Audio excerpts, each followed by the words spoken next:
falamos por telefone com ele. História de dois géneros.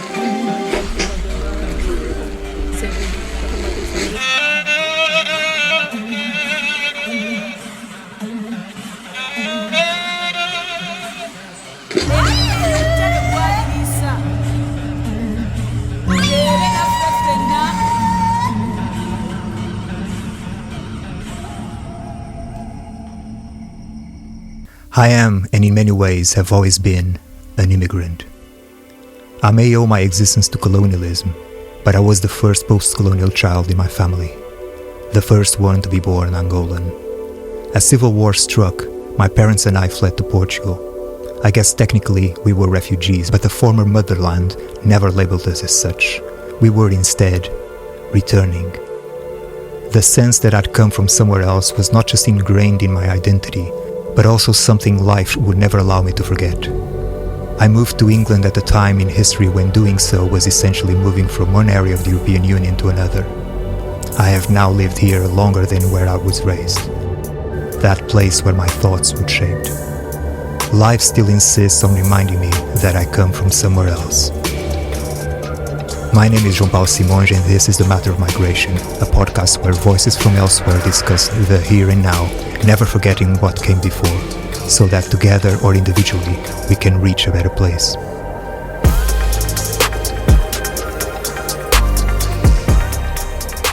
For context, we're recording this fourth episode of the podcast on Thursday, the 17th of July, 2025. My co-host is Madeleina Kay.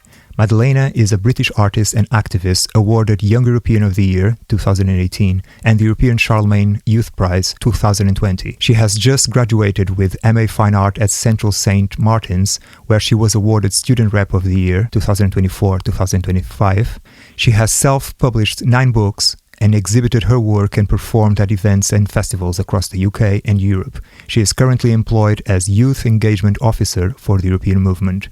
Welcome to the podcast, Madeleina. Since we've crossed the halfway mark in the recording of the podcast series, I'd like to start with a recap that will connect with what we'll be discussing and will connect with you individually as well in your own practices and your own experiences and everything. So, in some ways, the theme of the first episode, Motherland and the Search for Community, could connect with both you and our guests' experience, particularly the activism angle of it. Also, the second episode, Unity in the Somali Community, touched upon a lot of efforts to have your community represented on the one hand, but also the way that members of that community help building platforms to retain their identity. So in a way that would connect with the theme of this particular episode. But I guess the theme and the approach of the third episode is the one that I would like to start with in connection with you too, because what became apparent in the third episode, which involved the participation of archivists and the work they do in response to an archive, but also what they enable through that. It's very selfless, and that's something that I also discern from your activities. So would you like to introduce our guest? Our guest is Wemmy Ogunyankin. She's a Sheffield and London-based writer, poet and visual anthropologist, photographer and ethnographic filmmaker, whose practice is rooted in research, empathy and storytelling. Her passion lies in finding unheard stories and amplifying the many voices that are often ignored, with a special interest in unexpected subcultures, marginalised groups and equality. Welcome, Wemmy. Hi. So, yeah, based on my little recap, what I would put forward is that notion of selflessness in what you do. You use different art forms or different forms of expression to establish a bridge between your subjects and the people that you are working with. And you work with visual arts as a filmmaker and as a poet as well. So almost you just have to mention those two art forms to see how deep you can go with it. So I'd like you to perhaps elaborate a little bit on that. Yeah, I mean, that's a beautiful and big question, but I guess thinking as someone who has always been drawn to visual means of existence, you know, when I trained as a journalist as like a teenager, when I went to university, I quickly realised that there's so many things, so many identities, so many people that we are encouraged not to see or not to know. And I think through the practice of researching and making visual things, I realize how empowering it is not only to be seen, but to control how you're seen. It's just that care that I think, that I hope gives me an extra edge as an anthropologist. And there are lots of Black women anthropologists who have the same care. And I think that's kind of what I hope is guiding my practice. That's great, yeah.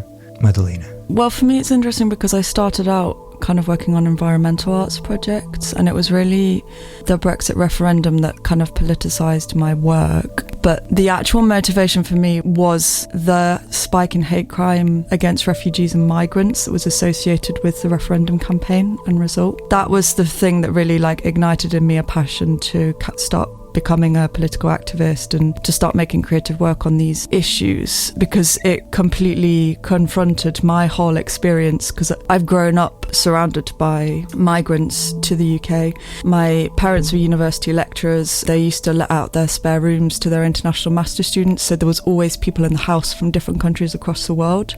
And I grew to love these people, and then to be confronted with all of this hate being directed at them that was being weaponized by politicians for sort of their own aims and their own kind of careers, and the propaganda associated with that, like Nigel Farage and the Breaking Point poster. That was really what spurred me to start doing my work. And the first thing I actually did was writing a children's picture book narrating the story of a refugee that was then sold in aid of the Sheffield City of Sanctuary charity.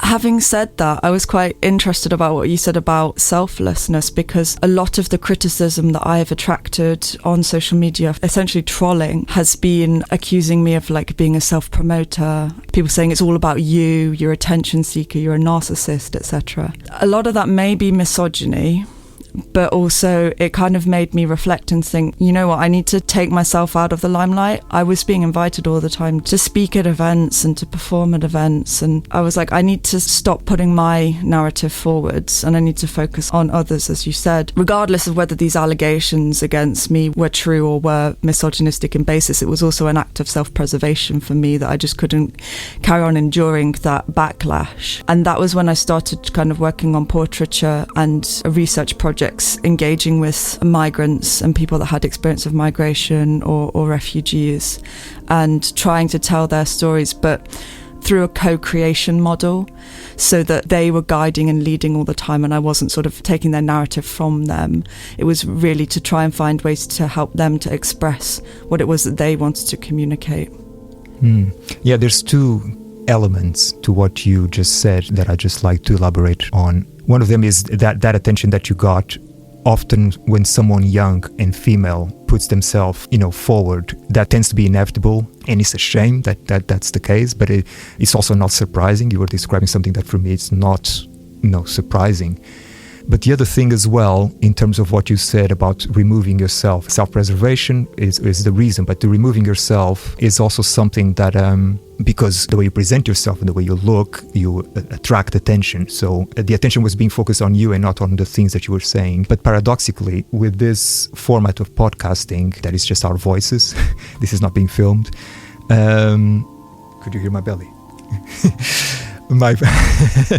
My previous experience in podcasting was always very much like, okay, these are frontier media podcasts and I'm just a voice and all that. But as the theme for this series came together and we started working on it, that awareness that you do need to make it personal, it was just obvious that needed to be the case for the success and for being able to reach people on a personal level. And also in the sense that my actual experience, as I say in the intro, cuts across everything that we can possibly speak in some ways, regardless of the specificity of theme or the personal identity of a guest. Touches upon colonialism, touches upon a series of things that is not just what I can do as a professional in the media, it's what I can share as a human being. But just turning back to Wemmy, can you speak a bit about the different art forms that you employ and the ways you employ them, in what kind of contexts, and the kind of results that you get from them?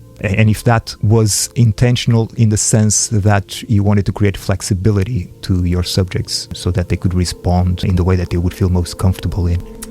being a woman or being loud in a space that the mainstream doesn't agree with is terrifying. And it's an act of bravery, it's an act of resistance to keep going and also to adapt, I think, which is kind of what I had to do in one particular piece of work that I think speaks quite well to your question. I was working with Give Over. Can't believe an organisation like this in Sheffield, like Boulder Abolition. That was the brief. And I'm thinking and responding to the racist riots that happened last summer, this kind of like tension in the country and in the city, Sheffield. I'm a Londoner, but I've lived here for over 10 years. And I was working with a few women who were migrants, and the whole point of it was to tell me how you want to be seen, and this way show me how you see yourself, and let's document that, let's illustrate that. But after the racist riots, I had to adapt quickly. I was like, it doesn't feel like an act of love to photograph my Persian friend's face and put it all over Sheffield or whatever. Like, I realized that anonymity might be the biggest act of love I could give to these women that I all knew. They were all friends of mine, and I also included myself, as I often do, because I think it's important as an anthropologist to put yourself through the things that your participants go through. So I was also photographed, and I protected my own identity in these photographs. And it was such an amazing, unusual way of photographing for me and making film and poetry that I think is very explicit. I don't write about dandelions, I write about blackness or immigration or how they can often coalesce. So that project was like a really beautiful way for me to kind of like challenge my usual act of love, which is about being seen and being heard. Sometimes actually the biggest act of resistance is keeping your anonymity and taking a photograph where you can't actually see who that is, but you can see like this necklace that reminds her of home, or someone's putting up a fist with a Zimbabwean flag, and I'd never done a project like that because I can be so unapologetic, but I realized it wasn't actually about apology, it was just about safety and power in the anonymity. Like, they looked at their images and it could have been anyone apart from the little things they knew about themselves. I had to kind of check myself and make it not about my perfect portrait project, and actually it was responding to what was a violent year for all of these women who were all immigrants, smart, amazing, beautiful, powerful women. You feel like you have to be the expert when you're the artist, and I had to say to them, you know what, I actually think I've made a mistake with that initial brief. In this time, can we adapt? Would you feel more safe and more comfortable with this adaptation? And they did. And this was my act of resistance in a time where it was really challenging to be visibly not white British. And that, I think, speaks quite well to what you're having to do now, Madeleina, in terms of thinking about how we recenter our activism. And it's always about our hearts, but it's not about our ego so much. I don't know if it ever is, but you just have to confront the ego sometimes. And that's what that was for me. And hopefully without harm, Madeleina, that's also what this is for you, because men suck, right? So let's keep it real on that front. Can I just come back on that? Because the anonymity thing's something that I've had to reflect on a lot as well through my research project that I did for my master's degree. I sort of designed this project which I called Cal Identity, which was like exploring shifts in identity in response to life experiences, including like migration, experience of discrimination, things like this. And it was a portrait project, and it was faces, and also I was doing interviews. And I had to decide whether it was going to be anonymized or whether I had to sort of throw the anonymity out of the water and make sure that it was driven by consent.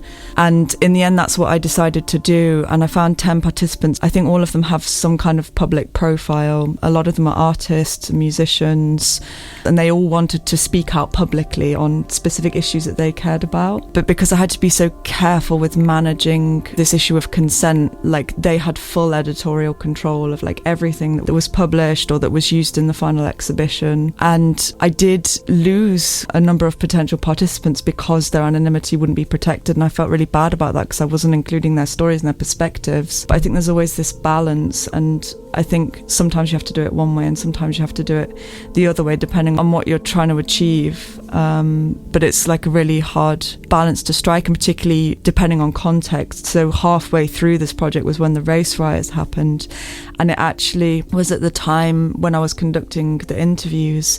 And I specifically am thinking of one of my participants who referred multiple times to the race riots and how his perspective and his responses to my questions had changed in the last week. because all of this emotion had been triggered, and he'd been sent into kind of a spiral of questioning, is the UK actually my home? I've been here like 10 years, settled with my husband. He was like, now we're questioning, is this our home?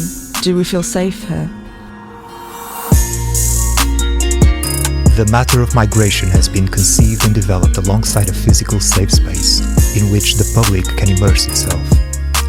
This multisensory installation has been designed and crafted by artist Liz von Graevenitz, informed by a series of workshops with specific groups, and will itself migrate between community spaces across the city of Sheffield, the original city of sanctuary. And a lot of it is propaganda. I put my hands up and say, like, a lot of my work is propagandist. I remember speaking at the Manchester Design Conference and presenting some of my work, and someone in the audience stuck up their hand and said, it's propaganda in service of the truth. And I was like, because obviously we have such negative connotations of the word propaganda, but actually I think you can use the same tactics for good ends and for information and education. It's obviously a dangerous balance to strike, but I've kind of often felt when engaging in political campaigns and you're up against populists, to a certain extent you have to fight fire with fire and use some of the same tactics but with care and caution. But this is also why when I'm handling other people's stories and other people's narratives, I don't tend to use the video. It's very exposing, and that's why I prefer doing it in more expressive ways, like through the painting. And I always ask my participants to choose the colours. They kind of give me their symbolic meanings for colours to illustrate their identities. And again, this is kind of embedding co-creation in that in a way that I just think you can't really do with video because it's so documentary.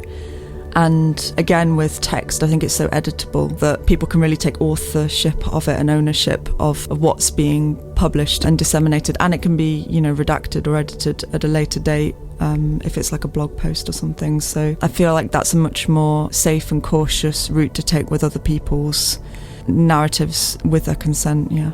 Yeah, I was just thinking about something you just said about the camera and the film camera, Wemmy, in the way that can be brutal. And yes, it can be a weapon, but also for all the truth that it can reveal, it's also at the same time very objectifying. Even if it doesn't come from a nefarious kind of place, it always formalizes what's in front of you. And that's something that I, in my own kind of trajectory as a filmmaker, have questioned, explored, indulged in, experimented with, restrained myself, embraced my traditional side as well, because I have a bit of a conservative approach to filmmaking as well, and in terms of my influences and everything. But it's been a journey in that way, from that perspective, whether it is in the documentary field or fiction. What I've also experienced is that the lines that divide those kind of beginning to blur, and the methods that I use to approach either beginning to blur as well. In my experience, particularly, for example, what I brought to fiction from documentary is that flexibility, is that ability to retain curiosity and be always open to what's maybe happening next. As structured and as planned and as clear your vision about something can be, just be ready for the unexpected and retain curiosity. And I was wondering if you would want to say something to that as well. Yeah, I think you put it so nicely.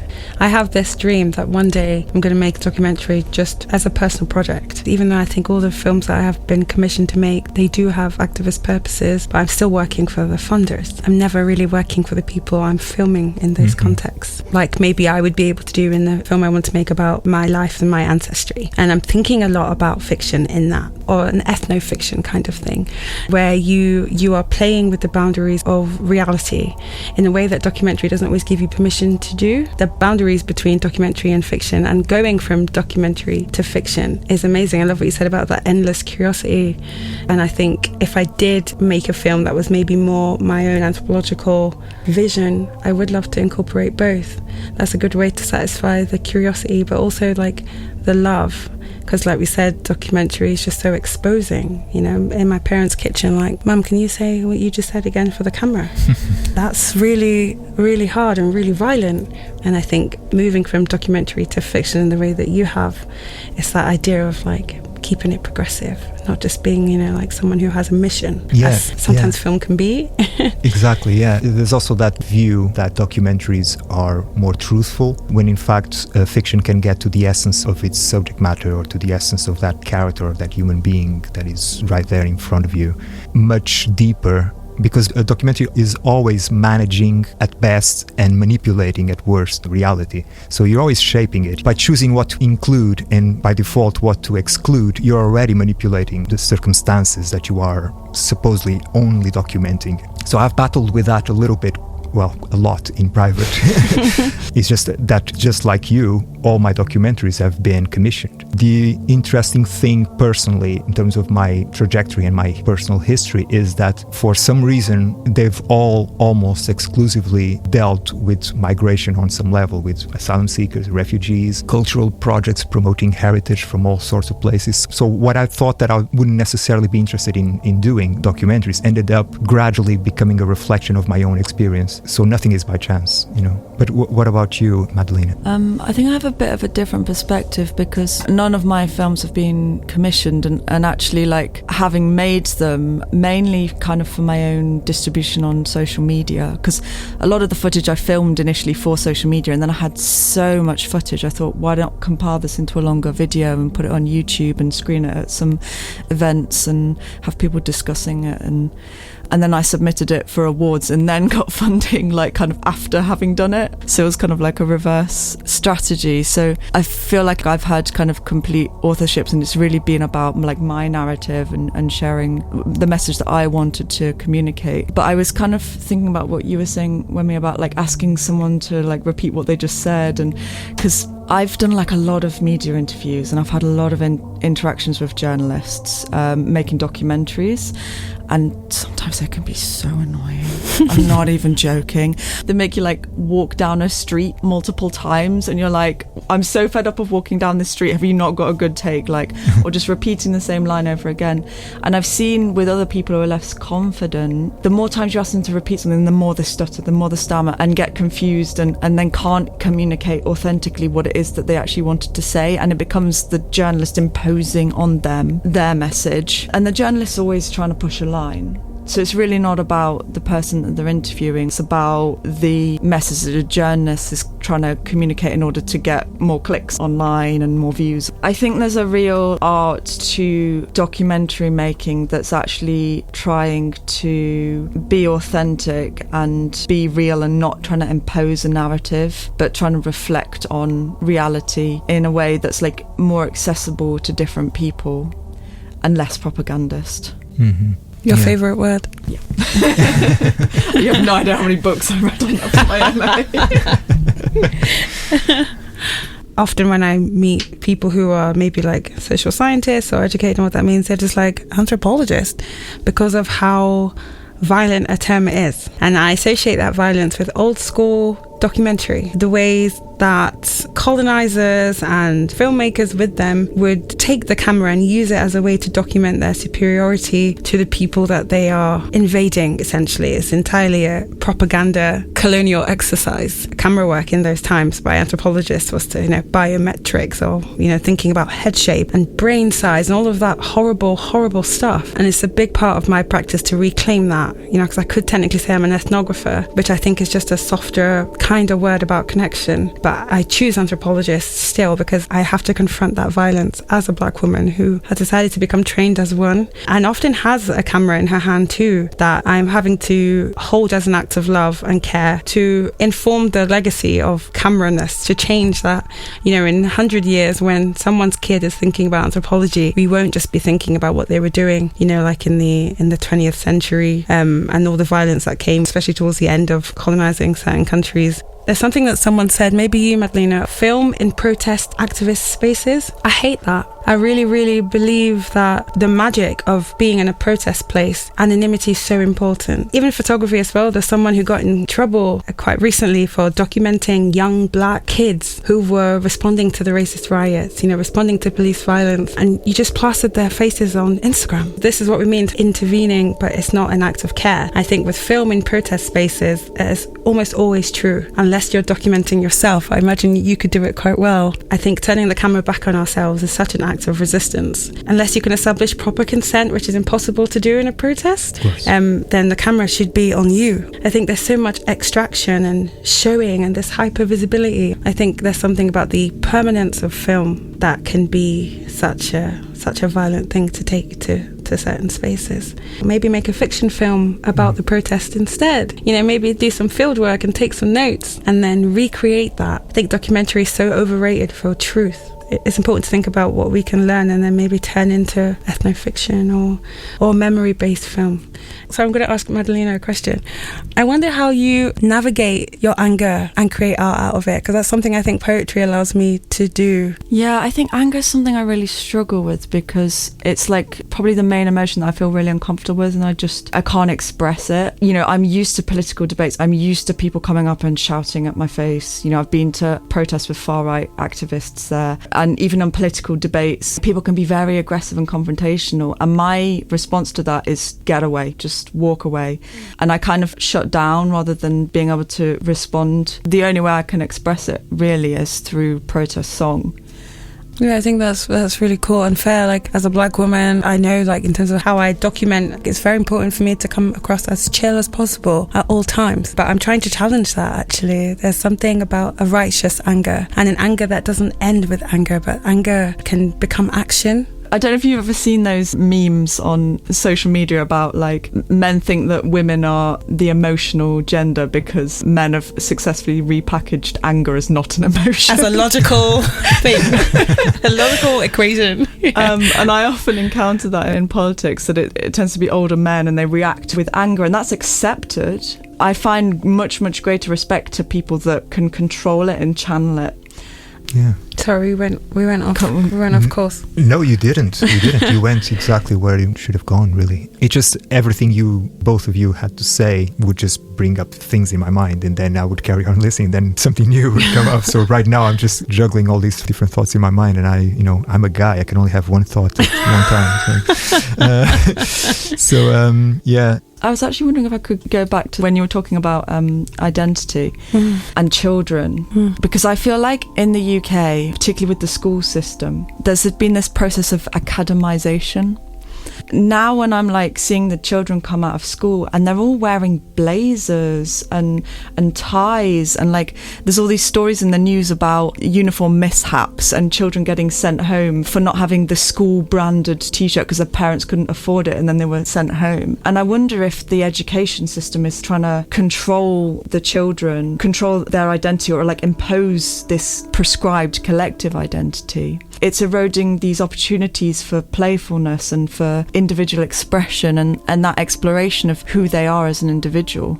It's something that I think is peculiar to the UK, because I've done work in German primary schools and the kids don't wear uniforms. In fact, I even asked a teacher, I said, why don't the kids wear uniforms here? And he said, we've done putting children in uniforms and it didn't turn out well.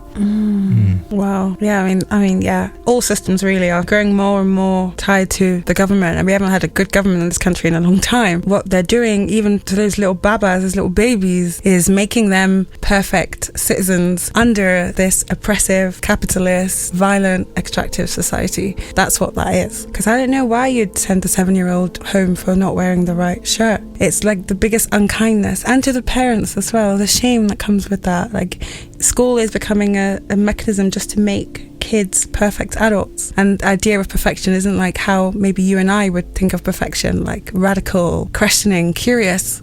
Perfection in this society is unquestioning, it's subservience, you know? And regimented, yeah. Regimented, yeah. Yeah, I think about that quite a lot, because I have a son and he went through the school system. He's 16, he's just, going to college. And as a foreigner as well, observing what it is to be a child in this country and knowing what it was to be a child in where I came from. I used to have all these different observations that I haven't verbalized them for a while, so I don't even know if they're going to come across dated or right or if I'll make sense out of them at all. But it always went around the way in this country children would always seem to be the only free individuals, because somehow as you grow up you start being shaped into the aspirations of everyone else and the expectations of everyone else, and everyone ends up wanting the same, kind of looking the same, which kind of sounds racist to say, but it's just the way it is. It's about getting your mortgage, having your garden, having your bargains from the shop. It's just like everyone just falls in line eventually, and the only time that they were their most authentic self was as a child and observing children. I always thought they were so free, and that was a contrast to my culture where I grew up in Portugal, which is basically parents can be very strict, and you start your early life in your childhood can have a lot of constraints of all sorts, but you know that as you grow up you are going to be free, and then you have the freest individuals, and they are individuals, they're not carbon copies of each other. Everyone is unique in themselves, and that was always the biggest contrast between these two highly conservative cultures that I believe Britain and Portugal are at heart. That's kind of like what came to my mind with what you were saying about childhood. But also the other thing that came to my mind, and this has to do with race as well, in the sense that you refer to specific countries where children are being denied their joy and are being denied being a child. I was born in Angola. Oh, you're an African. Yeah. It's good to know. So, and a cousin of mine who went back and lived there for a while and worked there for a while came back with, thousands of photographs that he printed. And I remember I was going through a lot of his photographs, and he was just looking back at them with so much love. And then there was this picture of all these teenagers hugging each other, having come out of the water on the beach, and they're all kind of wet and the sunshine is hitting them, and they have the brightest, biggest smiles. And he just said, "Look at them. Over there, there's no time for depressions." Well, yeah. It does actually have an impact on children's mental health, the way that we restrict them and control them and put all these pressures on them from like exams and stuff.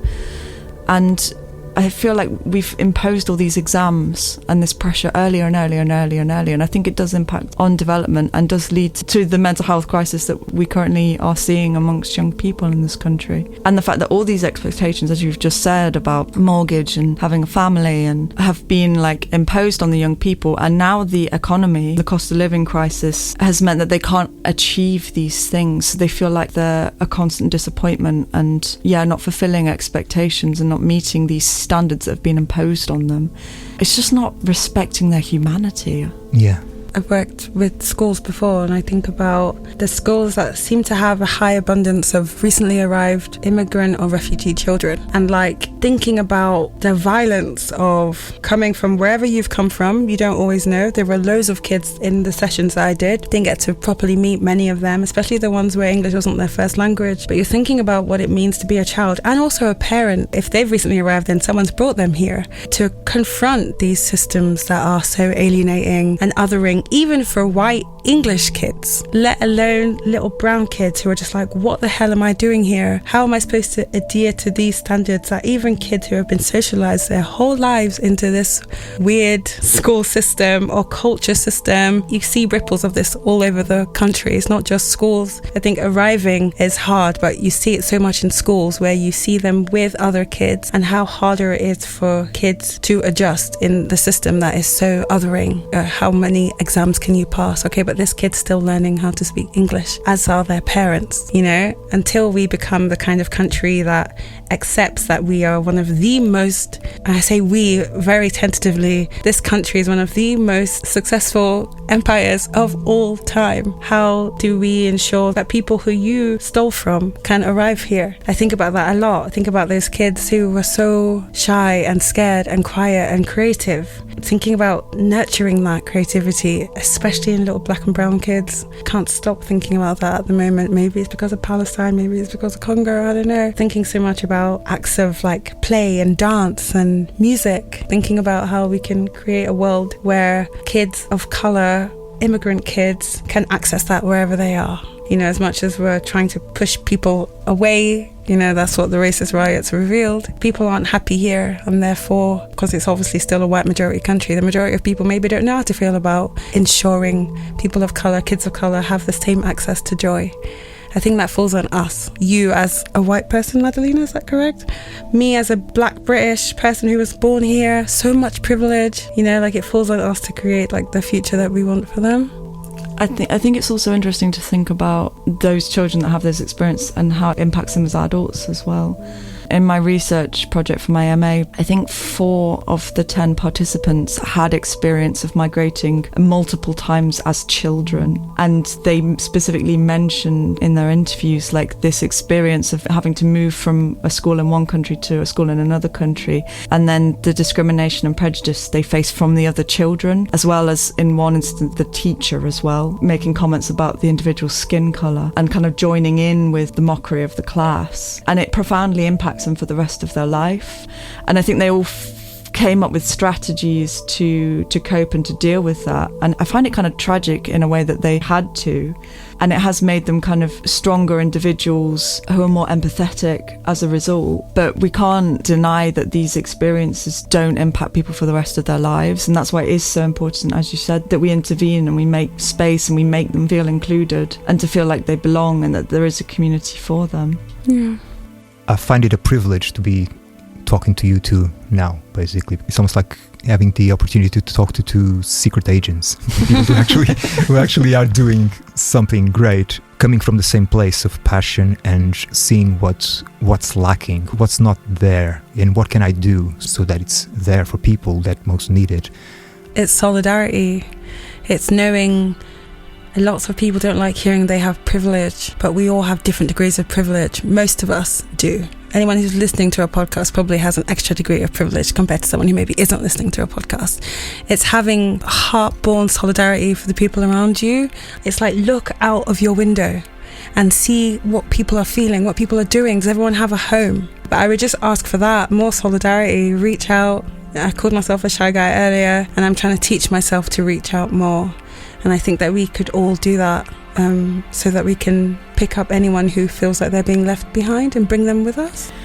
There's a tendency of current political discourse to lack all of these things, to lack humanity, to demonise migrants and refugees, this complete obsession with small boats. And I feel like, I don't like the fact, but I feel like it is falling upon artists and cultural workers to do the work that's not being done by our politicians, to help people feel included and to make people visible and to celebrate their place in our society, you know, to shout to the world that they belong, we all belong, we're all human. And to quote one of my participants, no one is above another person. Damn right. Yeah, beautiful. Yeah, no, thank you both for your time today. This was just a privilege, as I said earlier, so thank you. Thank you. Thanks. The Matter of Migration is a Frontier Media production, co-produced by Arts on the Run, recorded at Springtime Studios in Sheffield, UK.